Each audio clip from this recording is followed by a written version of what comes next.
অসমৰ জনপ্ৰিয় অভিনেত্ৰীগৰাকী চিকিৎসাধীন। GMCHত চিকিৎসাধীন হৈ আছে অসমৰ জনপ্ৰিয় অভিনেত্ৰীগৰাকী। শিল্পী সমাজৰ বাবে আকৌ আহিল এটা অতিকৈ বেয়া খবৰ। নমস্কাৰ বন্ধু বান্ধৱীসকল, আপোনালোক সকলোকে স্বাগতম জনাইছোঁ আমাৰ চেনেলৰ অন্য এটা নতুন ভিডিঅ'লৈ। তেন্তে আহক আজিৰ ভিডিঅ'টো আৰম্ভ কৰোঁ। ৭০-৮০ দশকৰ এগৰাকী জনপ্ৰিয় অভিনেত্ৰী হ'ল বিদ্যা ৰাও।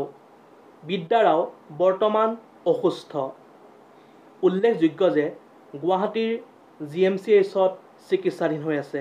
৭০-৮০ দশকৰ জনপ্ৰিয় অভিনেত্ৰী বিদ্যা ৰাওৱে সেই সময়ত অসমৰ বহুতো চিনেমা উপহাৰ দিছিল দৰ্শক সমাজক আৰু অসমৰ ভ্ৰাম্যমান জগততো অভিনয় কৰি দৰ্শকৰ মন মুহিছিল। পোনপ্ৰথমে আমিও আমাৰ চেনেলৰ তৰফৰ পৰা ৭০-৮০ দশকৰ জনপ্ৰিয় অভিনেত্ৰী বিদ্যা ৰাও খুব সোনকালেই যাতে আৰোগ্য হৈ পৰে সেয়াই কামনা ভগৱানৰ ওচৰত। আপোনালোকেও প্ৰাৰ্থনা কৰক অসমৰ ৭০-৮০ দশকৰ জনপ্ৰিয় অভিনেত্ৰী বিদ্যা ৰাও খুব সোনকালেই যাতে সুস্থ হৈ পৰে। ভিডিঅ'টো আছিল ইমানেই। অন্য এটা নতুন ভিডিঅ' লগ পোৱাৰ প্ৰতিশ্ৰুতিৰে আজিলৈ বিদায় মাগিছোঁ। ধন্যবাদ। জয় আই অসম।